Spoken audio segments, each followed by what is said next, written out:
Amém, irmãos? Agora vem a parte melhor, né? Amém. Que é a pregação da palavra de Deus. Eu quero convidar o pastor Elias para fazer essa oração, entregando o nosso pregador nas mãos do Senhor Jesus. Aqui, e dar condições das pessoas que não puderam fazer isso, fazer. Aproveitando, Pai, te faço um pedido especial. Toca, Senhor Deus, na minha saúde e faça com que eu possa, segundo tua vontade, o teu querer, eu estar restabelecido para a honra e glória do teu nome. Amém. Pastor Jada. Quero cumprimentar a todos com a paz do Senhor Jesus. E meus queridos amados ouvintes, nesta noite, eu quero chamar a sua atenção, porque hoje Deus proporcionou este momento. O Senhor nosso Deus hoje provocou a situação em que nós estivéssemos neste lado de fora para poder junto louvar e bendizer o seu santo nome. Essa noite você é privilegiado junto com a gente, junto conosco, para que você possa desfrutar da irmandade, da graça divina. Essa noite você é o nosso amigo, você é o nosso convidado, e vamos entrar na sua casa através dessa onda sonora, falando para você acerca do Senhor e Salvador Jesus Cristo. Como já foi dito, o culto não será diferente. Aleluia!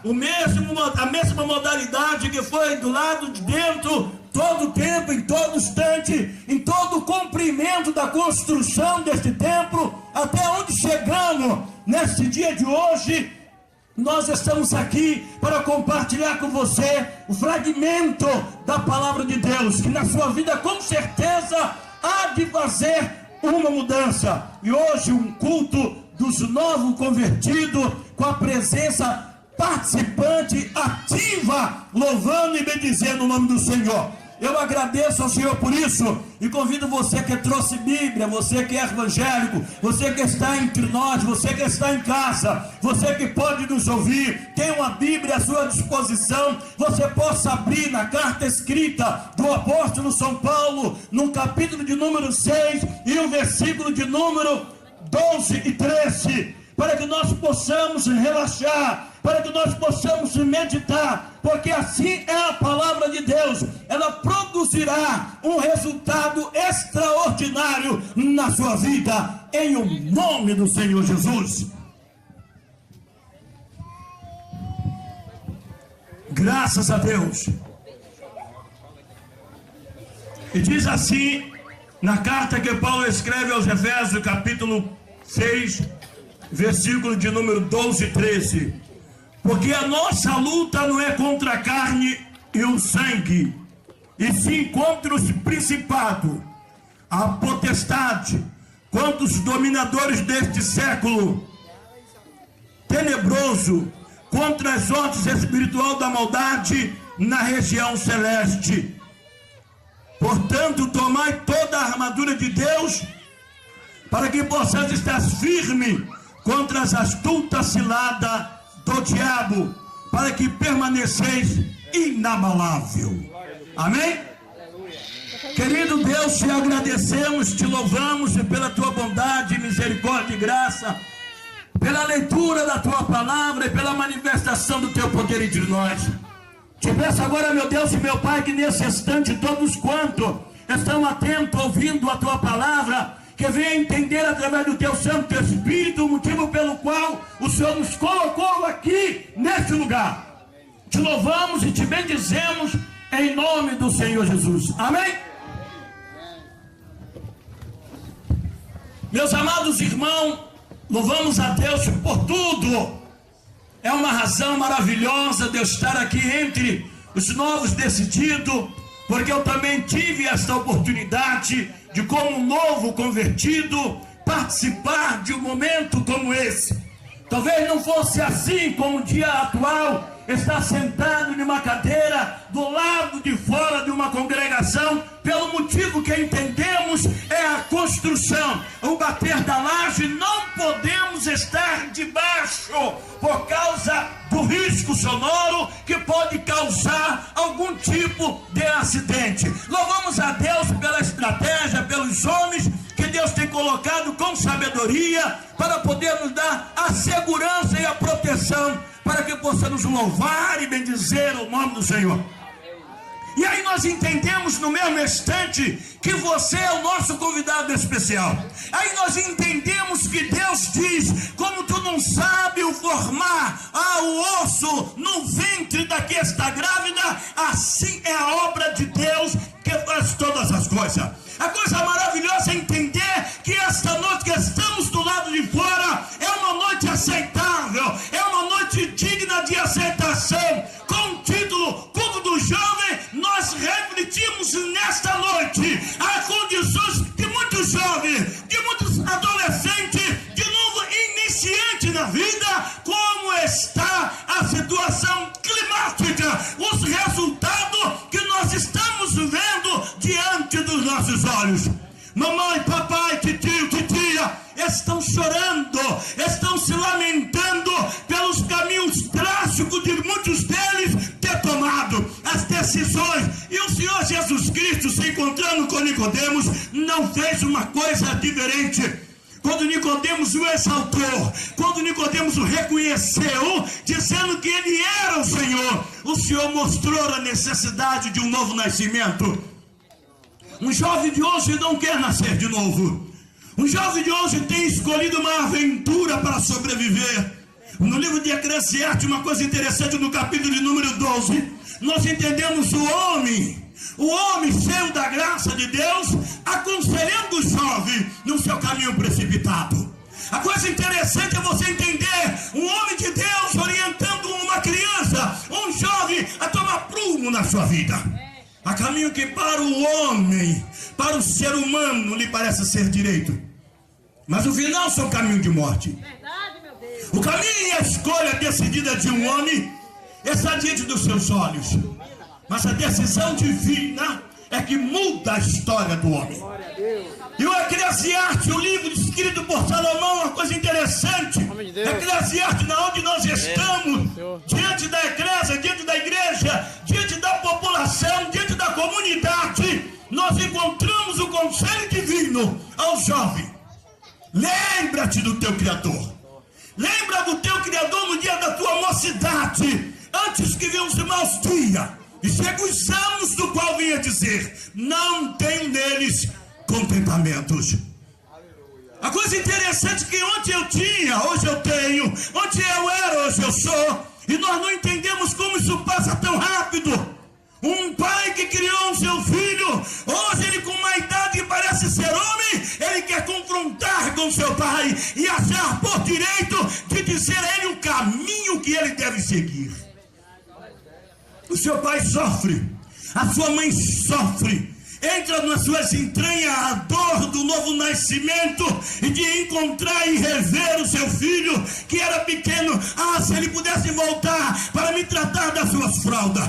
Eu lembro que eu vi uma mãe chorando, lamentando nos jornais, apresentado a grande situação de um filho ser bombardeado pela polícia no meio da rua e sem ter uma esperança de sobreviver. Uma coisa interessante que a mãe chorava diante do certo policial, ela chorava e ela queria tão somente dizer: deixa, dar uma chance. Ela queria cuidar dele ainda numa cama que fosse com alguma deficiência. Mas não queria chorar pelo seu filho sendo sepultado. A realidade da palavra de Deus nos diz: lembra do teu Criador no dia da tua mocidade. Lembra do teu Criador no momento que você pode. O salmista Davi, ele recorda uma memória tão interessante. Ele força a gente entender uma maneira que um jovem, mesmo no seu caminho precipitado, quando eu falo precipitação de vida e de escolha e de opção de atitude, eu estou falando de um jovem que não quer mais obedecer seu pai, não quer mais obedecer a sua mãe, não quer mais saber de nada. Não, eu vou para balada, sim, dane-se. a vida é minha. E a mãe tenta dizer: meu filho não vai, meu filho lá não é bom. Mas há caminho que para o homem lhe parece ser direito, e ele vai, e chega lá e vê um cenário de muita alegria, de muita recordação para nunca mais se esquecer. E daqui a pouco corre, e daqui a pouco empurra, e daqui a pouco ele procura para um lado, e agora ele está encurralado em um beco, sem poder se sair, sem poder se restaurar. Aí ele lembra da sua mãe, lembra do seu pai. E quando ele vai fazer, é uma atitude precipitada, é tarde demais. Precisamos agora ver o restante da situação. Precisamos agora enxergar de perto o resultado final. Muitas das vezes nós vemos o jovem na sua precipitação, olha ela aí mais uma vez, e vai ele fazendo aquela ruaça, tipo um malabarismo, mas quase vai ao chão, quase se machuca, quase se estoura. Mas existe uma chance, e ele disse: eu sou o cara. E ele disse: eu venci, eu sou bom no que faço. Mas não entendeu o mistério pelo qual nós estamos aqui do lado de fora. E vem ele dizendo: Salomão, lembra-te do teu Criador no dia da tua mocidade. Antes que vinham os maus dias. Os maus dias estão retratados numa idade deficiente, numa idade amadurecida, e você não pode mais correr, você não pode mais subir e descer daquela maneira que você subia antes. Mas também vem naquela idade acamada, também vem naquela idade acamada, hospitalizado, deficiente, dependendo que alguém te ajude a trocar a sua fralda, a te dar o de comer ou te dar o de beber.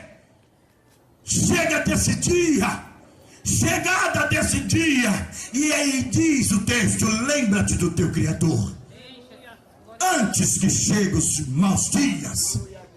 E vem os anos, o crescimento, o amadurecimento, os anos do qual você vem dizer: eu não aguento mais, agora já estou velho, mas eu já fui jovem, eu já joguei muita bola, eu já lutei muito. E começa aquela história de museu. E quem fica do seu lado é só o amor. É só o amor. É só aquele que de fato te ama de verdade. Jovem, recém-nascido na fé, a razão aí está: o que é nascido da carne é carne. O que é nascido da carne, uma mãe com a criança no colo nasceu uma criança. O que é nascido da carne, é uma experiência. Segue-se a vida, é uma experiência. Em Cristo Jesus nasce-se de novo, e quem nasce em Cristo nasce uma nova criatura. As coisas velhas já passadas, é que tudo se fez novo. É uma nova vida, é uma nova experiência. E como vamos entender essa situação? A luta espiritual, Deus deste século cegando o entendimento dos incrédulos, para que sobre ele não resplandeça a glória do Evangelho de Cristo Jesus. O homem não aceita o Evangelho, não é porque ele não gosta de ser crente, não é porque ser crente é ter uma vida empalitosado. Não, ele não aceita ser crente, é porque algumas coisas ele quer fazer de livre e espontânea vontade. Mas em Cristo Jesus, ele sabe a regra, ele sabe dizer: um crente não mata, um crente não rouba, um crente não adultera, um crente não mente, um crente não engana. Aleluia, glória a Deus. Mas eu fora, eu posso enganar, eu posso matar, eu posso adulterar, eu posso me prostituir. É o pensamento dele. Não fala a palavra de prostituição. Eu posso escolher a mulher que eu quiser, eu posso escolher o homem que eu quiser. Diz ele, diz ela. Mas nascer de novo é uma experiência nova. Nascer de novo é uma experiência diferente, é uma salvação eterna, é um futuro reservado para aqueles que acreditam que Jesus Cristo é o Senhor. Aleluia! O apóstolo agora fala com alguém que nasceu de novo. O apóstolo agora fala com alguém sobre esse mundo de escolha, a situação das decisões precipitadas. O apóstolo agora começa a enquadrar o crente, começa a enquadrar aquele que acredita. Aleluia, você acredita no Senhor? Você agora entende o que disse Jesus Cristo? Vinde a mim todo que estás cansado e oprimido e sobrecarregado, e eu vos aliviarei. Tomai sobre vós o meu jugo e aprendei de mim, porque sou manso e humilde de coração. Aleluia! É uma necessidade de entender isso. É uma necessidade de entender isso. Então ele agora diz que os que são nascidos da carne são carne. Agora ele apresenta um adversário à altura. O apóstolo apresenta um adversário à altura. Há um adversário sedento para destruir a sua vida, roubar os seus sonhos, roubar os seus projetos. Isso antes de ser homem maduro. O diabo rouba antes de você imaginar o seu futuro. Ele frustra a sua ideia, ele frustra os seus pensamentos. São batalha. Agora vem o apóstolo e diz: jovem, revestivos de toda a armadura de Deus. Glória a Deus, aleluia. Só encontramos a chance. O pai dá conselho: meu filho, não vai. Aí ele não aceita o conselho do seu pai. Verdade. Ele está de cara com uma situação que o dirige a uma detenção, uma penitenciária. Aleluia. Dirige ele a um hospital, a uma sala de cirurgia. Glória a Deus. E aquele momento, como disse Deus, através do profeta Ezequiel, fazer uma cadeia, porque a terra está cheia de criminalidade, cheia de maldade. Deus mandou que fizesse uma cadeia, não para prender, não é para prender, é para deter. Há uma diferença da prisão, há uma diferença daquele que estão presos na delegacia e daquele que estão presos dentro da penitenciária. A detenção, como se diz, casa de custódia, ali na mata escura. Um dos exemplos interessantes: a detenção é para deter, segurar, até que o processo esteja em andamento. Casa de detenção detém o homem, detém a mulher, detém o rebelde, detém o desobediente, aquele que desobedeceu pai, mãe, irmão, tio, todos quanto mais velho, sobre a sua vida, na autoridade da sua casa. Aleluia. Aí você fica detido. Você quer ir para casa? Não vai. Você quer beber água gostosa do filtro de sua casa? Não vai. Você quer um cafezinho gostoso? Quer tomar agora? Não vai. Agora você vai entender que está detido. E o Senhor que tentou falar com você, o Senhor tentou falar com você de muita maneira, de muitas formas. E de uma dessas formas lhe pareceu suficiente. E o Senhor disse por meio do profeta Jeremias: eu fui até vocês de muita maneira, de muitas formas, enviei meus servos noite, dia, madrugando, mas você não deu atenção. Então agora você está detido, não está preso, está detido. Você está impedido de fazer o que você quer fazer, porque aqui agora a sua história vai ser outra. Aleluia! E assim Deus tem mudado a história de muitas pessoas.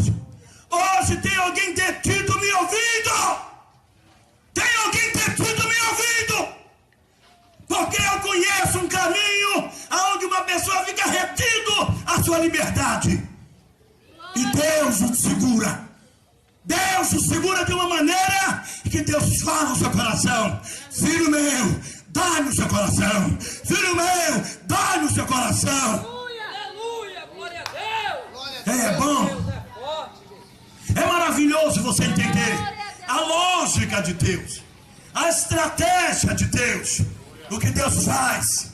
O homem segue o seu caminho. Eu estou indo, eu me governo, eu quero. Mas ele não consegue ver que de acordo ele vai andando, vai fechando-se as suas oportunidades. O homem se abandona de Deus. O Deus deste século tem cegado o entendimento dos incrédulos, para que sobre ele não resplandeça a glória do Evangelho. O diabo, o adversário de Cristo Jesus, o adversário da minha e da sua vida, ele tem cegado o entendimento dos incrédulos.